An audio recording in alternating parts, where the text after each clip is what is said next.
Ethan Cole stared at the flashing console, desperately trying to steady his hands on the controls. His ship bucked as it entered the alien planet's atmosphere, the engines groaning under the stress.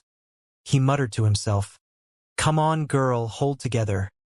Even as another warning light blared, the world outside his cockpit was a swirling blend of dark clouds and brief glimpses of green and gold landmasses.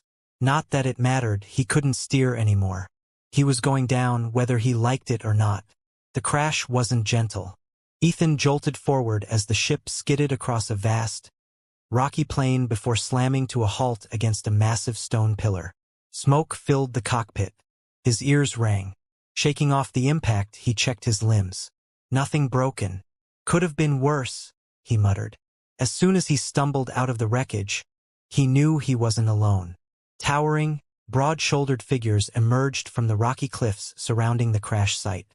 They were humanoid, but their silver-scaled skin glinted in the sunlight, and their yellow, slitted eyes bore into him with an intensity that made Ethan swallow hard.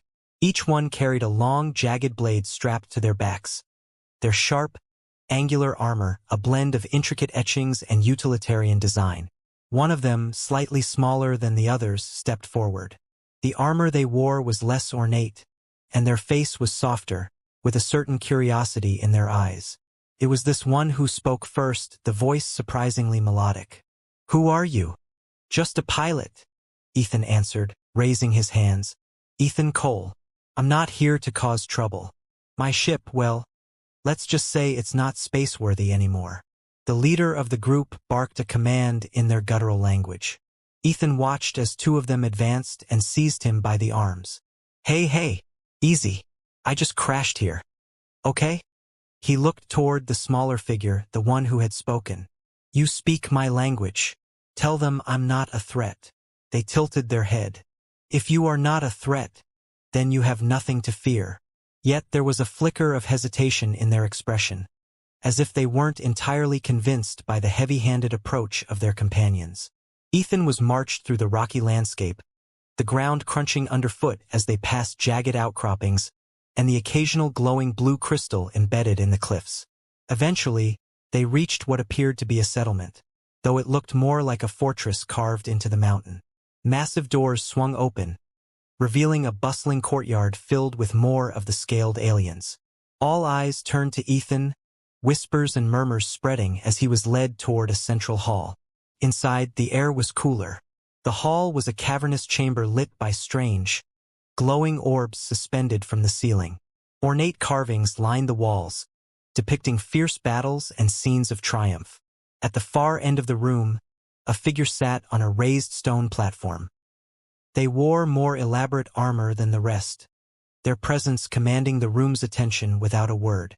Ethan was shoved to his knees in front of the platform. The figure stood, their voice deep and resonant. "You are the human who fell from the sky?" Ethan nodded, trying to keep his voice steady. "That's right. I'm not looking for trouble. Just away off this planet." Laughter rippled through the room, though the figure on the platform remained stern. "Away off this planet, you say? And why would we allow you to leave? You trespass on Zalith territory. You may not intend harm, but your presence here is an offense to our sovereignty." Ethan struggled to keep his temper in check. "Look, I didn't mean to crash here. It wasn't by choice. If I could fix my ship, I'd be gone already." The figure's eyes narrowed. "If your words are true, you are a mere victim of misfortune. Yet our laws are clear. Intruders must prove their worth or remain under our custody indefinitely." Ethan's stomach sank. "Prove my worth? I'm just a cargo pilot, not some warrior or hero. What are you expecting from me?" The leader raised a hand, silencing the room. "That remains to be seen. You will be placed under observation. If your actions show you are harmless, perhaps you will earn our trust." They turned to the smaller figure who had spoken earlier. "Lyra, you will oversee this human. Ensure he understands our ways and does not cause further disruption." Lyra stepped forward, her expression unreadable. "As you command." Ethan exhaled slowly, his mind racing. He looked up at Lyra, trying to gauge whether she was a potential ally or just another layer of trouble. Guess we're stuck together now, huh? She didn't answer immediately, her gaze steady. I will do my duty. That is all. But as she turned and gestured for him to follow, he thought he saw the faintest trace of curiosity lingering in her eyes. As they left the grand hall, Ethan fell into step beside her. So what happens now? Am I just supposed to sit in a cell while you study me? You will stay under my supervision, Lyra replied evenly. The elders wish to determine whether you are honest or a threat. Ethan scratched the back of his neck. And what do you think? Do I seem like a threat to you? Lyra glanced at him. You are small, fragile, not particularly impressive. He couldn't help but grin. Gee, thanks. That's great for the ego. She paused, her head tilting slightly as if considering his reaction. But you survived a crash that would have killed many of my kind. Perhaps there is more to you than meets the eye. Ethan chuckled softly. I'll take that as a compliment. They continued walking, Lyra silent for a moment before asking, What are humans like? Ethan Cole? Why do you travel so far from your home? The question caught him off guard. He'd been expecting hostility or interrogation, not genuine curiosity. Humans are a bit stubborn, I guess, always looking for something new. We explore, we try to trade with others. Sometimes it works out, sometimes it doesn't. She considered his words. And do you think you will trade with us? Not exactly in a position to offer much, am I? Ethan shrugged. But if it's up to me, I'd rather make friends than enemies. I'm not here to take anything from you, just trying to survive. Lyra nodded slowly. Perhaps you will find your place here. In time. Her tone softened slightly. Come. We must prepare your quarters. Ethan followed her through the fortress's winding corridors, trying to push down the uncertainty gnawing at him. This was not how he'd planned to spend his week. But for now, he had no choice but to rely on the small measure of trust he'd started to earn. Chapter 2: Clashes of Culture. Ethan sat on the cold stone bench, his eyes tracing the unfamiliar patterns etched into the walls. The chamber was stark, illuminated by a soft blue glow from suspended crystalline orbs. He rubbed his temples, trying to shake off the lingering grogginess from the crash. The alien fortress was both awe-inspiring and intimidating. Heavy footsteps echoed down the hall, and he looked up as Lyra entered, her silver-scaled armor catching the light. You look like you could use some rest, she said, her tone flat yet somehow not unfriendly. Ethan chuckled dryly. Rest would be nice. So would a hot meal and a way back home, but I'm not holding my breath. Lyra tilted her head, studying him. Humans, always so quick to complain. He raised an eyebrow. Oh? And how many humans have you met? She ignored the jab, moving toward the table in the center of the room. You'll need to understand our customs if you wish to avoid further misunderstandings. Ethan leaned back against the wall. Okay, teacher. Enlighten me.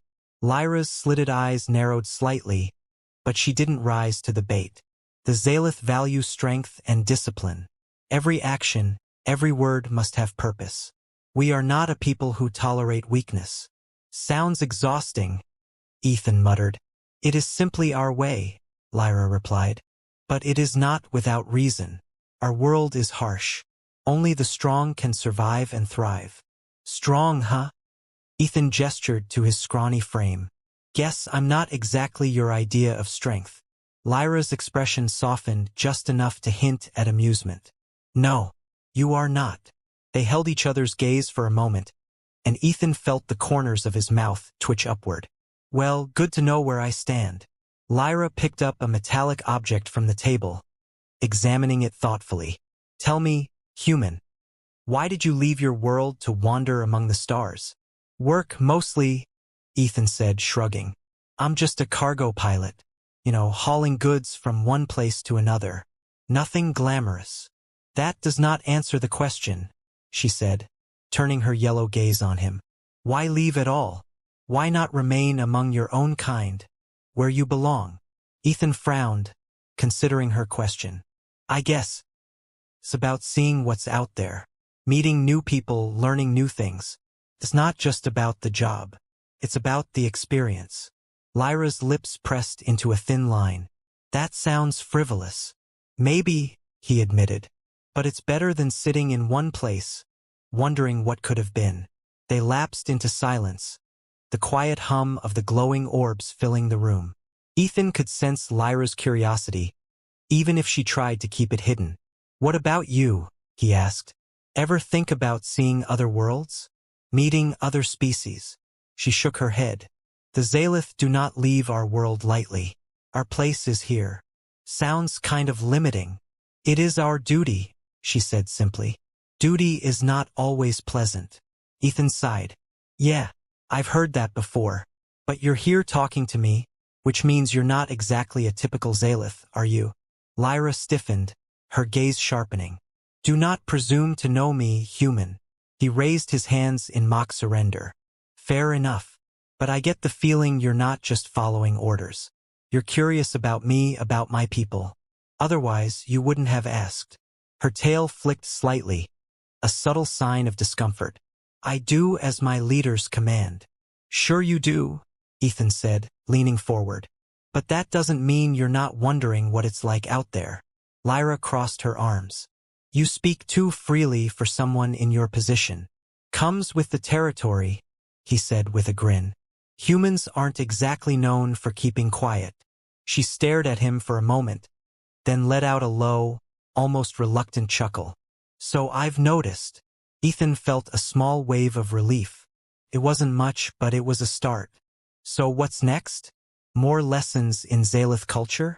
Or are you going to teach me how to swing one of those fancy swords? Lyra's expression turned serious again. You are not here to train as a warrior. My task is to ensure you understand enough of our ways to stay out of trouble. And what if I want to learn more? What if I want to do more than just sit around waiting for someone to decide my fate? Lyra considered him carefully. If you are truly willing, I will teach you what I can. But understand, this is not a game. Our traditions run deep. To learn them is to understand the core of who we are. Ethan stood, meeting her gaze. I'm not looking for a way to blend in. I just want to figure out where I fit in all of this. If that means learning your ways, then fine. I'm in. She nodded, her demeanor cool but not unkind. Very well. We will start tomorrow. Tomorrow? He said, raising an eyebrow. What's wrong with right now? Lyra allowed the faintest smile to tug at her lips. You need rest. A human like you won't last long without it. Ethan smirked. I'll take that as your way of saying you're worried about me. She turned and headed for the door. Rest, human. You'll need your strength. As the door closed behind her, Ethan sat back down, running a hand through his hair. Well, he muttered. That went better than expected. Chapter 3, The Challenge of Wills. Ethan stood at the edge of the training grounds, feeling out of place among the towering Zaelith warriors. The rocky clearing was surrounded by jagged cliffs, the air dry and heavy. In the center, a group of armored figures sparred, their movements swift and precise. The clash of blades echoed sharply, sending small sparks flying with each impact. Lyra approached, her expression unreadable. You're here earlier than I expected. He gave a half-smile. Figured I'd get a head start on embarrassing myself. She tilted her head slightly. A curious approach. Are all humans so eager to admit their weaknesses? Ethan shrugged. You could say we like to lower expectations. That way, when we actually do well, it's a nice surprise. Lyra's eyes narrowed, though a faint flicker of amusement crossed her face. You'll need more than wit to survive here. Come. She led him to a shaded area where a set of training weapons was arranged neatly. Most were large and unwieldy in Ethan's eyes, more suited for someone with the Zaelith's strength and build. Lyra handed him a smaller blade, its hilt wrapped in a smooth, leather-like material. Not quite as heavy, she said, watching his grip. He held it awkwardly, shifting his fingers until it felt somewhat natural. You know, I usually leave the sword swinging to the professionals. Then it's time you learned, she said, stepping back and drawing her own blade. We'll start with the basics. Ethan tried to mirror her stance, bending his knees slightly and holding the weapon at an angle. He could tell he looked ridiculous. Lyra's movements were precise and fluid, while his felt stiff and uncoordinated. Not so rigid, she corrected, stepping closer. Your shoulders, relax them. He took a deep breath and loosened his posture. Like this. Better. Now watch me. She demonstrated a slow, deliberate movement, her blades slicing through the air with ease. Your strikes should be controlled. Precision matters more than strength. Good thing, too, Ethan muttered. I'm not exactly winning any arm wrestling contests here. Lyra glanced at him, her lips quirking slightly. Perhaps not, but you can still learn to hold your own. They practiced for a while, Ethan following her lead as best he could. Every now and then, she stopped to adjust his grip or correct his stance. Her instructions were firm but not unkind, and despite his initial clumsiness, he found himself improving, albeit slowly. After several attempts, Ethan managed a halfway decent parry. There. Did you see that? Lyra nodded, though she didn't seem as impressed as he was. A step in the right direction. But don't become overconfident. Overconfident? Me? He said, grinning. Never. She raised an eyebrow. Perhaps you should focus more on your form than your humor. He gave a mock sigh. Fine, fine. Serious face on. Their exchange drew the attention of a few nearby warriors, who paused their own training to watch. Ethan could feel their skeptical eyes on him, but he chose to ignore them. He knew he looked out of place, but he also knew he wasn't going to give them the satisfaction of seeing him quit. As the session went on, Ethan's arms began to ache, and his legs felt like lead. Still, he pressed on, determined to prove, if only to himself, that he could keep up. Enough, Lyra said finally, lowering her blade. You're improving, but there's no need to exhaust yourself. Ethan lowered his weapon with relief, wiping sweat from his brow. You know, for someone who doesn't think I belong here, you're pretty good at teaching me. Perhaps it is because you are willing to learn, she said, her tone neutral. Or maybe you just like proving me wrong, he countered, smirking. Lyra gave him a long look before shaking her head. Your confidence is unusual, but it may serve you well. Ethan couldn't tell if that was a compliment or not, but he decided to take it as one. Thanks, I think. She stepped back, motioning for him to follow. Come. There is more to understand than just swordplay. You need to know the rules of the Zalith if you're going to survive here. They walked toward a nearby outcrop, where the view stretched over the sprawling fortress below. Lyra gestured toward the bustling figures moving through the courtyards. Each of them has a place, a role, she said. Everything is structured. Order is what allows us to endure. Sounds a little rigid, Ethan said. Don't you ever get tired of following orders? Lyra's gaze remained fixed on the fortress. Duty is not something you grow tired of. It is simply what must be done. That's one way to look at it, he said, sitting on a nearby rock. But you can't tell me no one ever questions it. No one ever wants something more. She glanced at him, her expression guarded. Perhaps there are those who wonder, but they rarely say so out loud. Ethan studied her, sensing a hint of something beneath her words. And you? Do you ever wonder? Lyra's tail flicked slightly, but she didn't answer. Instead, she turned back toward the fortress. Enough questions. You need rest. Tomorrow we continue. He knew better than to push her for more. Standing, he nodded. Sure. Tomorrow. As they made their way back down the path, Ethan couldn't shake the feeling that Lyra was more than just a warrior following orders. There was something else. Something she wasn't ready to say. And for now, that was enough to keep him intrigued. Chapter 4. A Shattered Code. Ethan paced the length of the small chamber, his thoughts racing. Something wasn't adding up. The longer he spent among the Zalith, the more cracks he saw in their pristine surface. The hierarchies, the rigid traditions, on the surface they made sense, but there was an undercurrent, something darker hidden beneath the disciplined exterior. Lyra leaned against the doorway, her arms crossed. You're restless, she said, her sharp yellow eyes studying him. Hard not to be, Ethan replied, stopping to face her. Something's off. The elders, what they say and what's actually happening, doesn't match. She frowned. What do you mean? I mean that they talk about order, about fairness, but I've seen how the lower castes are treated. It's not right.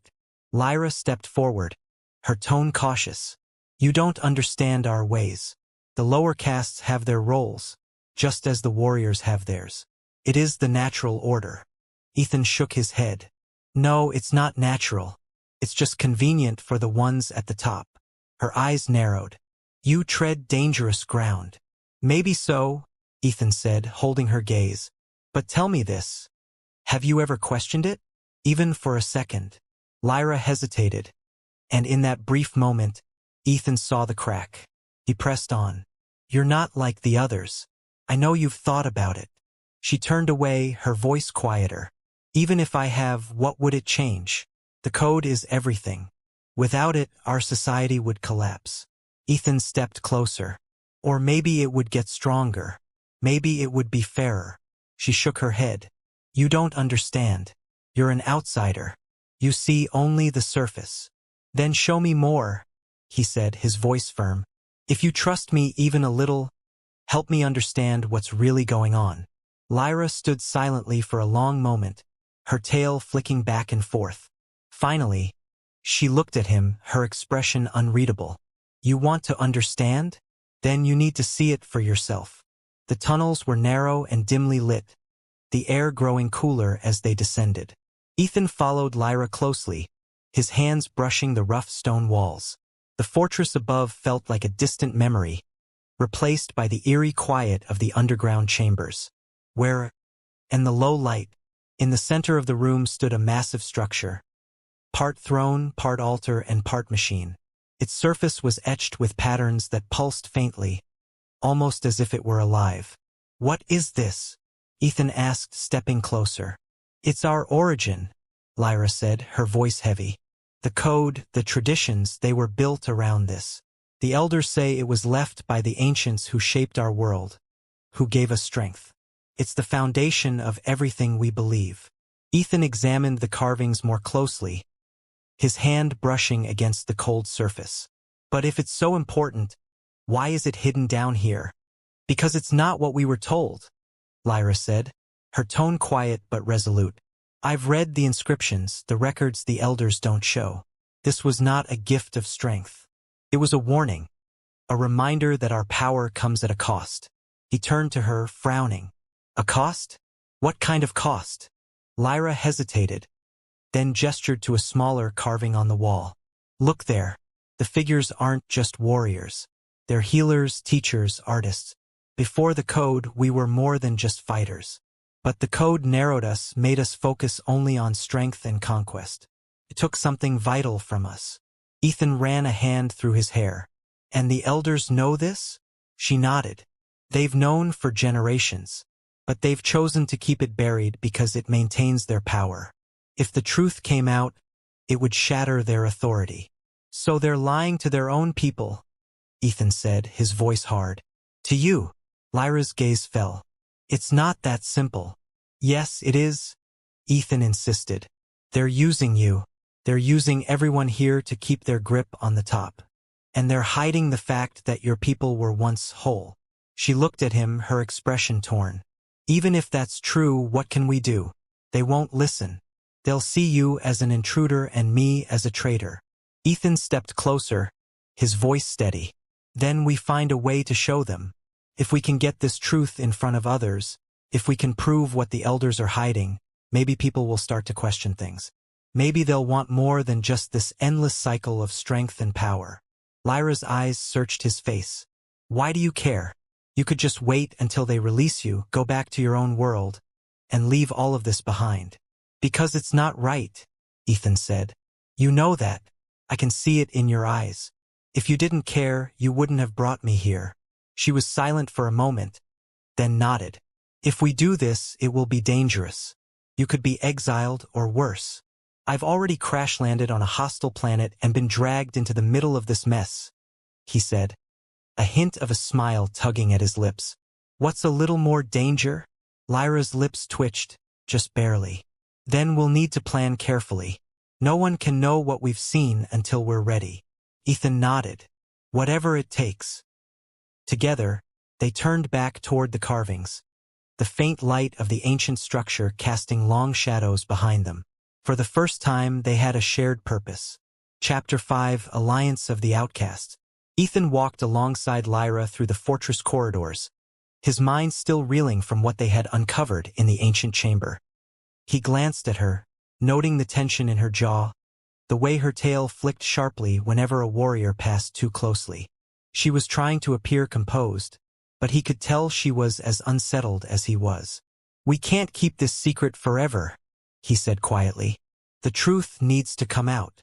Lyra didn't look at him. "And who would believe us, Ethan? The elders hold the trust of the entire cast. We're two voices against centuries of tradition." "Then we need more voices," Ethan said. "There have to be others who see through the cracks. People who've noticed things don't add up." She stopped abruptly, her piercing yellow eyes locking onto his. "And if we're wrong? If the truth isn't enough to change their minds?" He met her gaze, his voice steady. "If we don't try, we'll never know." Lyra exhaled sharply, then nodded. "Very well, but we must be careful. If the elders suspect what we're doing, they'll silence us before we have a chance to speak." They started small. Lyra approached a warrior she trusted, an older fighter named Orin. He was known for his pragmatic views, often grumbling about the inflexibility of their leaders. When Lyra mentioned the ancient carvings, Orin's eyes narrowed. "You're playing with fire," he warned. "The elders won't tolerate anyone questioning their version of the past." "But what if their version is wrong?" Ethan said, stepping forward. "What if your people used to be more than just warriors? Don't you want to know the truth?" Orin studied Ethan for a long moment, then glanced at Lyra. "You trust this human?" Lyra hesitated, then nodded. "He has no reason to lie, and I've seen the carvings myself." Orin's jaw tightened. "I don't like it, but if there's even a chance you're right," he sighed. "I'll help, but discreetly. I'm not risking my neck on half-truths." Ethan nodded. "That's all we ask." From there, they worked quietly, speaking to a few others who had expressed doubts about the elders' strict rule. Each conversation was careful, often couched in hypothetical questions rather than direct accusations. Slowly, they found a handful of allies, lower-ranking warriors, artisans, even a few who handled the fortress's records. One of them, a younger warrior named Dane, became particularly interested. He cornered Ethan one evening, his sharp features illuminated by the faint glow of a nearby crystal. "Lyra says you've seen something down in the archives, something the elders have kept hidden." Ethan nodded cautiously. "We've found evidence that the Zalith weren't always just warriors. There was more art, music, healers, but the elders buried it." Dane frowned, his tail twitching. "Why would they do that?" "To keep control," Ethan said. "If everyone believes that strength is all that matters, they'll keep following the elders without question." Dane crossed his arms, his scales catching the light. "If you're right, then we've been lied to for generations. Which is why we need to show people the truth," Ethan said. "If enough of us speak up, the elders won't be able to silence all of us." Dane nodded slowly. "I'll help, but we need a plan. Just revealing the carvings won't be enough. We have to get the people to listen." Ethan and Lyra spent hours each night talking with their growing group of allies. They debated how best to reveal what they had found without immediately drawing the wrath of the elders. Ideas were suggested and discarded. Eventually, Lyra proposed a gathering, an informal meeting where the lower castes could hear their findings in private. If they could convince enough people at once, they might build the momentum needed to challenge the elders. Orin grumbled at the suggestion. "You're inviting trouble. If the elders catch wind of this, we're done." "Which is why we keep it small and secret," Lyra said. "No announcements, just word of mouth." Ethan looked around the dimly lit room, seeing the mixture of determination and fear in their allies' faces. "If we're going to do this, we need to be ready for what comes next. We have to be united." Lyra glanced at him, her expression thoughtful. "And if we fail?" He met her gaze. "Then at least we'll know we tried. But if we don't do this, nothing will ever change." For a moment, no one spoke. Then Orin let out a long sigh. Fine. We'll try it your way. But don't expect me to make a speech. I'm too old for that. Dane smirked. We'll let the human do the talking. He seems to like it. Ethan chuckled. You might regret that. Lyra allowed herself a brief smile. Let's hope not. As the night wore on, the group solidified their plans. They would hold their secret meeting in one of the older, less-used caverns. Lyra would bring the copies of the carvings she had made. While Ethan would speak about what they had found and why it mattered, the others would bring people they trusted, just a handful at first. No one who might betray them to the elders. It was a dangerous gamble, but for the first time, Ethan felt they were making progress.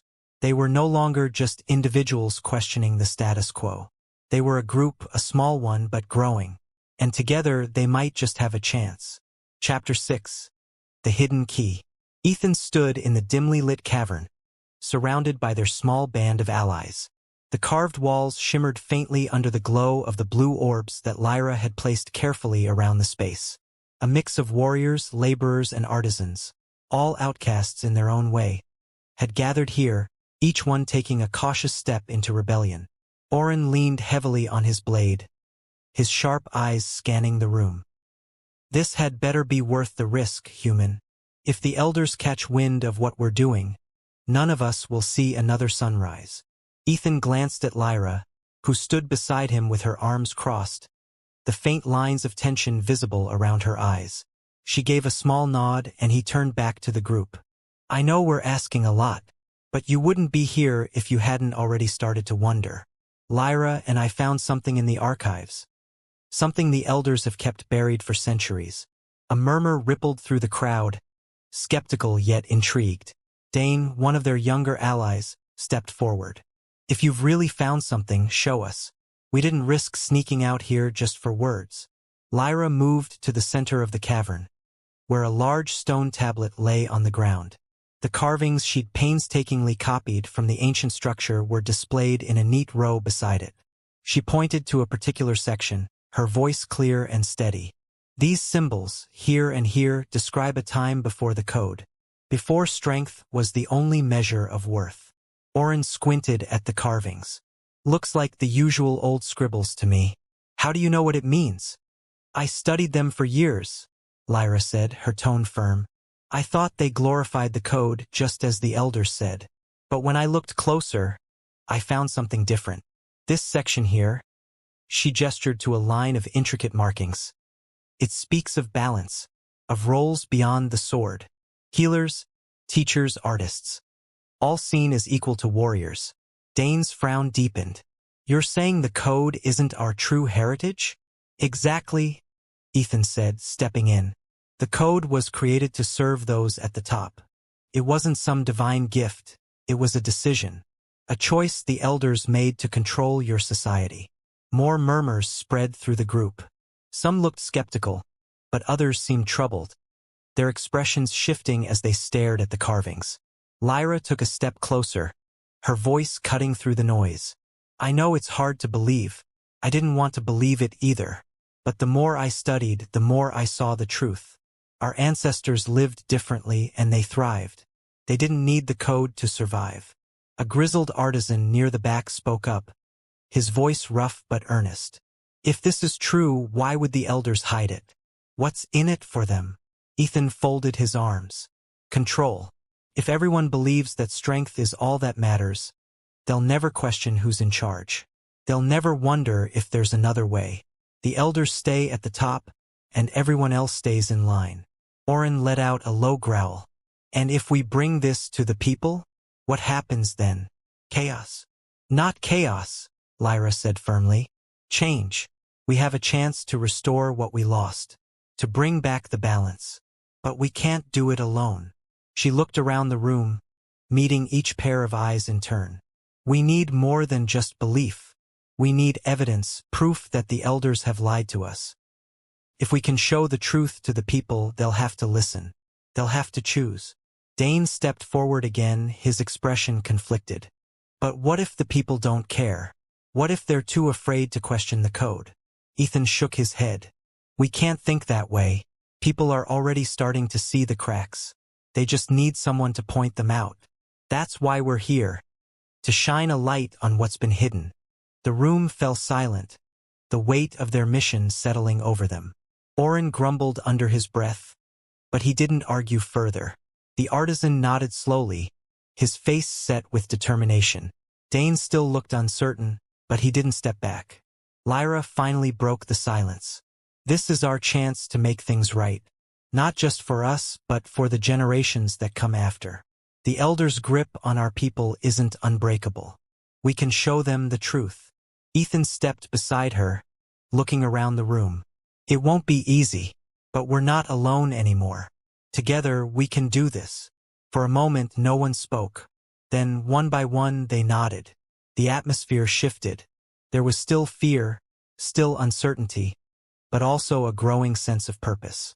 They weren't just a collection of outcasts anymore. They were a group with a mission, a group ready to reveal the truth. Chapter 7, Strength in Unity. Ethan stood at the edge of the main courtyard, watching as more and more Zaelith gathered. It wasn't the entire fortress, not yet. But the crowd was larger than he had expected. Warriors, artisans, even some of the overseers who managed the day-to-day workings of the lower castes had come. Their expressions a mix of curiosity and wariness. "I didn't think so many would show up," he said, glancing over at Lyra. Lyra nodded, her eyes scanning the crowd. Many have their doubts, even if they don't say it out loud. The Elder's control has kept them quiet, but the whispers have been growing. They just need someone to speak first. Ethan chuckled nervously. "No pressure, then." Lyra gave him a sharp look. "If you're not ready." "I'm ready," he said quickly, adjusting the leather bracer on his forearm. "Let's do this before I change my mind." They stepped into the center of the courtyard together, the low hum of conversation around them fading as the crowd took notice. Ethan could feel every pair of slitted eyes on him, and his mouth suddenly felt dry. He glanced at Lyra, who gave him a barely perceptible nod. He cleared his throat. "I know what you're thinking. Who is this human? And why should we listen to him?" He turned in a slow circle, making sure to meet the gaze of at least a few of them. "I'm not one of you. I don't have your strength or your traditions. But that's exactly why I'm standing here. Because sometimes it takes someone from the outside to see what's really going on." A murmur rippled through the crowd, a mixture of agreement and skepticism. Ethan pushed on. "I crashed on this planet by accident. At first, I thought all of you were just what the Elders said you were, warriors ruled by the code. But the more time I've spent here, the more I've seen that there's more to you than that. You're not just fighters. You're builders, thinkers, creators. And you've been kept from embracing those parts of yourselves." A voice called out from the crowd. "What proof do you have?" Ethan turned toward the speaker, a tall warrior with scarred scales. "We found it in the archives. The carvings don't just tell the story the Elders want you to hear. They show a time when your people valued more than just strength. A time when healers, artists, and teachers were just as important as warriors. The Elders have hidden that truth to keep their power. They've made you believe that the code is everything, but it's not. It's a tool they've used to keep you in line." Lyra stepped forward. "Ethan isn't the only one who's seen it. I've read the inscriptions. I've seen the ancient relics. Everything he's saying is true. The code wasn't handed down by the ancients as some divine gift. It was created to control us." The crowd stirred, more voices rising. "Why would they lie?" one asked. "What do they have to gain?" another said. Ethan spread his hands. "Power. Control. If everyone believes they're only as valuable as their strength, the Elders stay on top. No one questions them. No one tries to change things. But that's starting to shift. You're all here because you've felt it, because you've seen it, even if you didn't know what it meant." A young artisan stepped forward, her silver-scaled hands trembling. "If what you say is true, then what do we do? How can we change something that's been in place for generations?" Ethan looked at Lyra, who nodded slightly. He took a deep breath. "You start by speaking up, by questioning the rules that don't make sense, by refusing to accept that you're only as valuable as the strength of your sword arm. You start by believing that you're more than just warriors. The scarred warrior who had spoken earlier stepped closer, his expression thoughtful. If the elders learn we're gathering like this, they'll come down hard. They won't let us just talk. That's why we need to show them that it's not just a handful of us, Lyra said. The more of us who stand together, the harder it will be for them to silence us. They rely on fear to maintain their power. But fear only works when you feel alone. When we stand together, they can't ignore us. Ethan scanned the crowd, seeing the flickers of understanding in their faces. He could tell they were still uncertain, still hesitant. But they were listening. That was a start. We're not asking you to fight, he said. We're asking you to think. To look at the carvings, to listen to the stories. To start seeing yourselves as more than what the elders have told you to be. Change doesn't happen overnight, but it can start right here, right now, with us. A low rumble of agreement began to build among the crowd. Oren, standing at the back, grunted. He's got a point.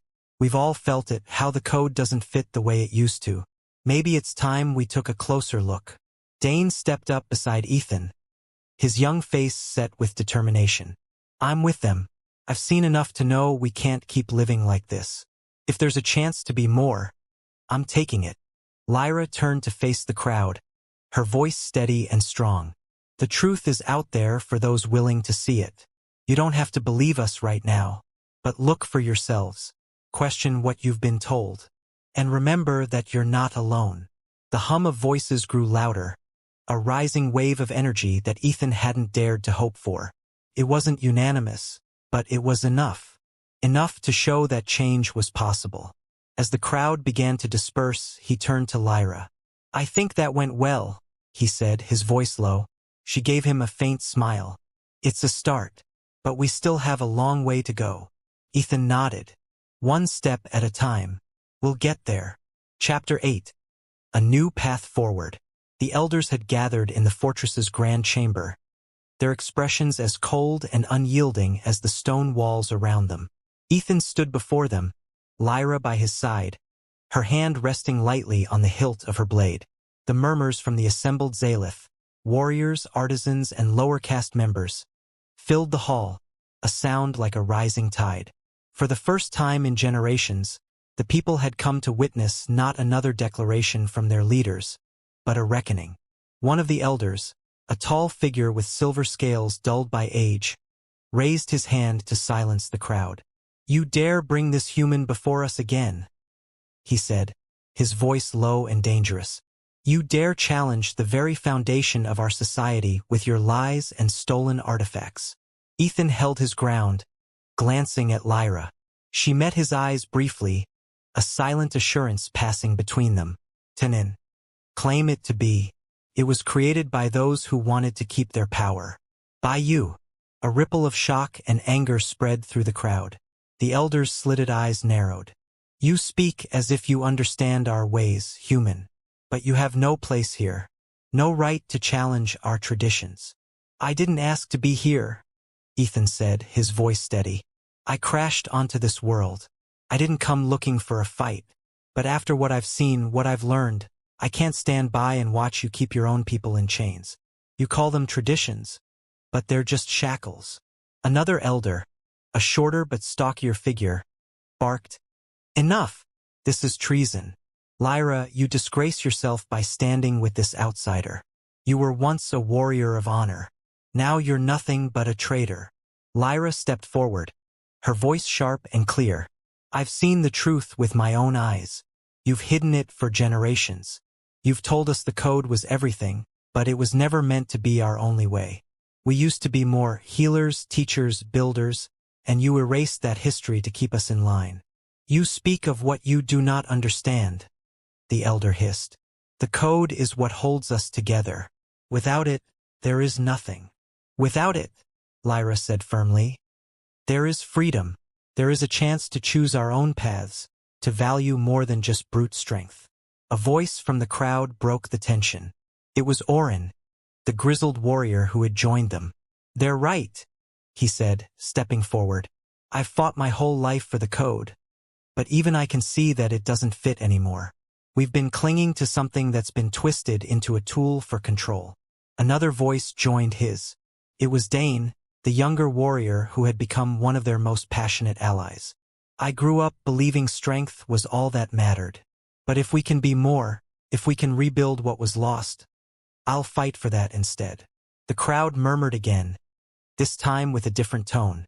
Doubt and anger gave way to something new. A cautious hope, a willingness to listen. The elder who had first spoken raised his voice, trying to regain control. Do not be swayed by their words. The code is our foundation. It is what has kept us strong. Ethan took a step forward. Strong? Look around. Your people are tired. They're questioning you. You've built a system that only works for those at the top. But you can change it. You can help them find their own strength, instead of forcing them to follow rules that don't make sense anymore. Silence fell over the hall. The elders exchanged glances, their confidence beginning to waver. They had never been openly challenged like this, not by one of their own and certainly not by a human. Finally, one of the younger elders spoke, her voice hesitant. If what you say is true, if we truly have been led astray, then what would you have us do? How can we rewrite the code without plunging our people into chaos? Lyra stepped forward. By returning to balance. By honoring all roles, warriors, healers, artisans, thinkers. The carvings show us the way. They were left by those who knew that strength is not the only measure of worth. We can still be strong, but we can also be more. Ethan added, you don't have to destroy the code, just let it evolve. Let your people choose what strength means to them. Show them that you trust them to shape their own future. The elder who had shouted earlier scowled, his tail lashing the ground. And if they fail? If the so-called balance crumbles? They won't fail, Lyra said. They'll grow. They'll adapt. And we'll be there to guide them, not control them. Another long silence followed. Then the younger elder nodded. Perhaps it is time we looked at the old ways again. Perhaps it is time we remembered who we were before we let the code blind us. The room shifted. The murmurs became a steady hum of agreement. The elders' authority was no longer absolute. They had been forced to face the truth, and the people were ready for change. As the crowd began to disperse, Lyra turned to Ethan. You're leaving soon, aren't you? He nodded.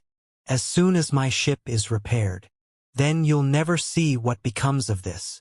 I don't have to, he said, smiling faintly. It's in good hands. They stood in the quiet chamber, the echoes of the crowd fading into the distance. Lyra looked at him for a long moment, then nodded. Thank you. He grinned. Don't mention it. Just promise me you'll keep fighting for what's right. She inclined her head. I will. As they turned and walked away, side by side, the fortress behind them began to stir with new energy. Change was coming slowly, uncertainly, but undeniably. And for the first time in a long time, the future was theirs to shape.